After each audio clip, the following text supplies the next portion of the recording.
क्या आपको लगता है कि चैट जीपीटी या क्लाउड पर लंबे लंबे प्रॉम्प्ट्स लिखना और फिर उनका आंसर कॉपी पेस्ट करना ये एक एआई रेवोल्यूशन का हिस्सा बनना है? थिंक अगेन, क्योंकि एआई की दुनिया में एक बहुत बड़ा बदलाव हो रहा है। एक तरफ है हमारी ट्रेडिशनल एआई चैटबॉट्स, जहां आप सवाल पूछते हैं, एआई आपको जवाब देता है और फिर अगला काम आपको खुद करना पड़ता है। लेकिन दूसरी तरफ आ चुके हैं एआई एजेंट्स, और ये सिर्फ आपसे बात नहीं करते, ये आपके लिए काम करते हैं। सोचिए, आप रात को सो रहे हैं और आपका एआई एजेंट आपके लिए ईमेल्स चेक कर रहा है, फाइल एनालाइज कर रहा है, डेटा कलेक्ट कर रहा है, ब्राउज़र चला रहा है, कोड लिख रहा है, और सुबह उठने तक आपके सामने फिर सिर्फ फाइनल रिजल्ट है। यही है the age of AI agents. और आज की इस वीडियो में मैं आपको बताऊंगा कि चैटबॉट्स और एआई एजेंट्स में असली फ़र्क क्या है, ये इतने पावरफुल क्यों हैं, इनसे प्रोडक्टिविटी और कॉस्ट में इतना फ़र्क पड़ सकता है, और सबसे इम्पोर्टेंट, इनकी सबसे बड़ी डेंजर क्या है। लेकिन पहले एक छोटी सी बात ऑनेस्टी से सोचिए। कितनी बार आपने चैट जीपीटी से कहा है, इस ईमेल को प्रोफेशनल बना दो? एआई ने ईमेल लिख दिया। फिर आपने कहा, थोड़ा शॉर्ट कर दो, फिर थोड़ा फ्रेंडली बनाओ, फिर ग्रामर ठीक करो, और आखिरी में आपने खुद ही पूरा ईमेल एडिट कर दिया।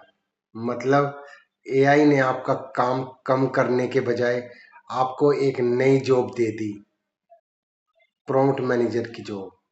और यही डिफरेंस समझना बहुत ज़रूरी है। एक चैटबॉट बेसिकली कहता है, बताओ मैं क्या जवाब दूँ, लेकिन एक एआई एजेंट कहता है, तुम्हारा गोल क्या है, मैं उसे पूरा करने की कोशिश करता हूँ।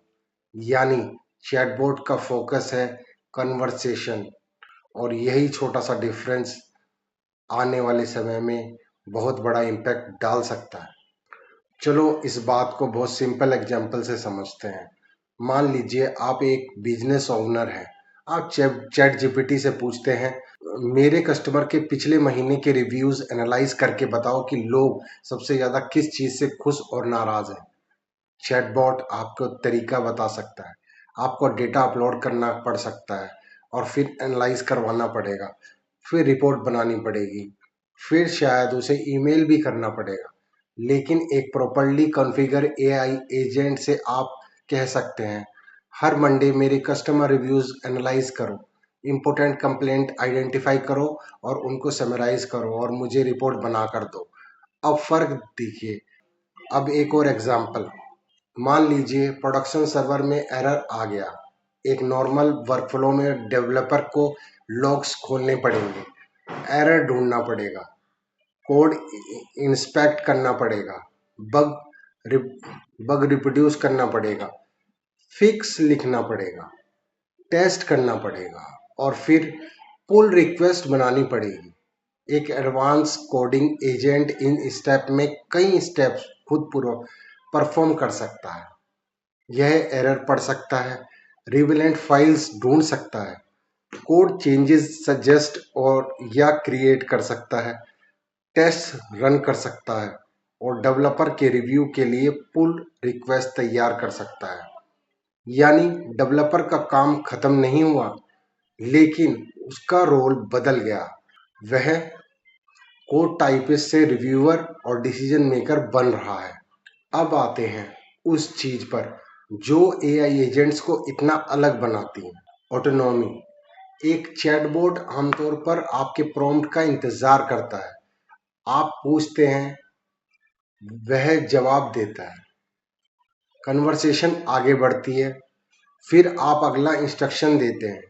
लेकिन एजेंटिक सिस्टम में आप सिर्फ फाइनल गोल दे सकते हैं, और सिस्टम उस गोल को छोटे छोटे टास्क में डिवाइड कर सकता है। यानी एआई का कंटिन्यूअस लूप में काम कर सकता है। यानी एआई एक कंटिन्यूअस लूप में काम कर सकता है। इसे इमेजिन कीजिए, आप कहते हैं मेरे बिजनेस के लिए कंपटीटर रिसर्च तैयार करो, एक एजेंट थ्योरेटिकली वेब रिसर्च कर सकता है, इंफॉर्मेशन कलेक्ट कर सकता है, डेटा ऑर्गेनाइज कर सकता है, कंपैरिजन बना सकता है और फाइनल रिपोर्ट तैयार कर सकता है। आपको हर 5 मिनट में जाकर यह बताने की जरूरत नहीं है, अब ये करो, अब वो करो। यही ऑटोनॉमी एआई एजेंट्स की सबसे बड़ी ताकत है। लेकिन यहीं से आपको बड़ा रिस्क भी शुरू होता है। अब सोचिए, अगर कोई ऐसा काम है जिसे एक स्किल प्रोफेशनल को करने में कई घंटे लगते हैं और एजेंटिक वर्कफ्लो उसे काफ़ी कम समय में पूरा करने में मदद कर देता है, तो बिजनेस को क्या मिलेगा? टाइम, स्पीड और पोटेंशियल। Lower operational cost. इसी बेनिफिट को आप ब्रॉडली एजेंटिक डिविडेंड कह सकते हैं। कल्पना कीजिए, एक एम्प्लॉई रोज 2 घंटे सिर्फ रिपीटेटिव रिसर्च में लगाता है। अगर एआई एजेंट्स उस वर्कफ्लो का बड़ा हिस्सा संभाल लेता है, तो वही एम्प्लॉई उन 2 घंटों को strategy, customer relationship, creative work या डिसीजन मेकिंग में लगा सकता है। और यही असली पॉइंट है। एक व्यक्ति जो पहले दिन में 10 टास्क कंप्लीट करता था, वही व्यक्ति एआई एजेंट्स की मदद से कई वर्कफ्लोज सुपरवाइज कर सकता है।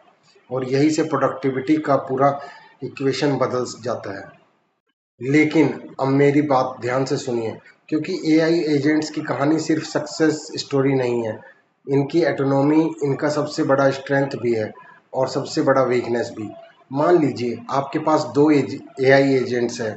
पहला बजट एजेंट, उस काम का क्लोड कॉस्ट कम करना। दूसरा डिप्लोमेंट डिप्लोमेंट एजेंट, उसका काम है वेबसाइट पर इंपॉर्टेंट सिक्योरिटी अपडेट डिप्लॉय करना।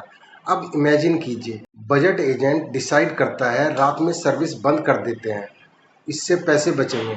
उसी समय डिप्लॉयमेंट एजेंट कहता है, मुझे इसी सर्वर पर सिक्योरिटी पैच डिप्लॉय करना है।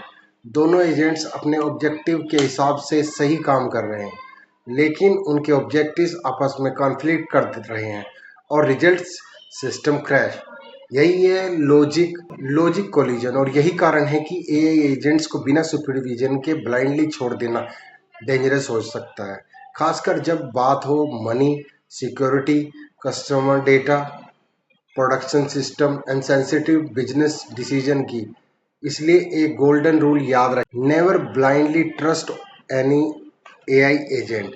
एआई एजेंट को एक जूनियर एम्प्लॉय की तरह ट्रीट कीजिए, उसे काम दीजिए, लेकिन इम्पोर्टेंट काम रिव्यू कीजिए। और अब इस पूरी कहानी का सबसे इम्पोर्टेंट हिस्सा, हम अक्सर डरते हैं कि एआई हमारी जॉब ले लेगा, लेकिन शायद असली सवाल यह नहीं है। असली सवाल है एआई के आने के बाद हमारी जॉब का नेचर कैसा बदलेगा। क्योंकि अगर एआई रिपीटेटिव काम कर सकता है, तो इंसान को रिपीटेटिव काम करने की ज़रूरत कम हो जाएगी। और अगर मशीन्स प्लानिंग के कुछ हिस्से कर सकती हैं, तो इंसान का फोकस जजमेंट, क्रिएटिविटी और स्ट्रेटजी पर ज़्यादा हो सकता है।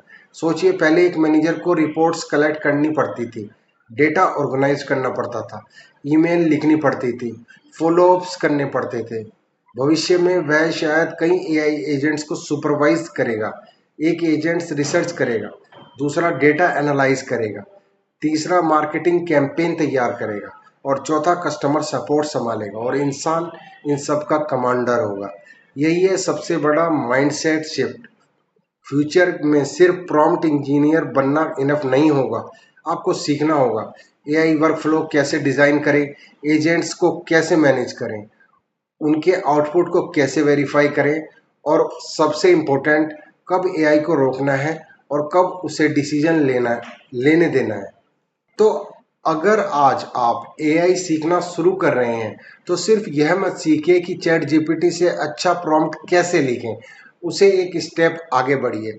सोचिए, मैं आपका पूरा वर्कफ्लो एआई के साथ कैसे रीडिज़ाइन कर सकता हूँ।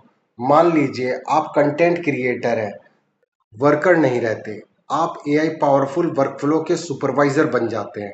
और शायद आने वाले समय में सबसे वैल्यूएबल स्किल यही होगी, not just using AI but orchestrating AI. तो दोस्तों, अगर आज की पूरी वीडियो को एक सेंटेंस में समझना है, तो मैं यही कहूँगा, चैटबॉट हमें आंसर देते हैं, एआई एजेंट्स हमें एक्शन लेने में मदद करते हैं। लेकिन याद रखिए, एआई एजेंट्स जितना पावरफुल होगा उतना ही जरूरी होगा ह्यूमन सुपरविजन, क्योंकि फ्यूचर ह्यूमंस वर्सेस एआई नहीं है, फ्यूचर है ह्यूमन प्लस एआई। एक इंसान जो सही डायरेक्शन दे और एआई जो उस डायरेक्शन में हजारों छोटे कामों को तेजी से कर सके। अब मैं आपको एक सवाल पूछना चाहता हूं, अगर आपको एक एआई एजेंट मिल जाए तो 24 घंटे आपके लिए काम कर सकता है, तो आप उसे सबसे पहले काम क्या देंगे? रिसर्च, बिजनेस, कोडिंग या कंटेंट क्रिएशन? कमेंट में ज़रूर बताएं। और अगर आपको एआई की ऐसी प्रैक्टिकल और फ्यूचर फोकस्ड वीडियोस पसंद आती हैं तो अभी सब्सक्राइब कर दीजिए, क्योंकि अगली वीडियो में हम एआई की दुनिया के एक और ऐसे कॉन्सेप्ट को समझेंगे जो आने वाले समय में आपकी प्रोडक्टिविटी को पूरी तरह बदल सकता है।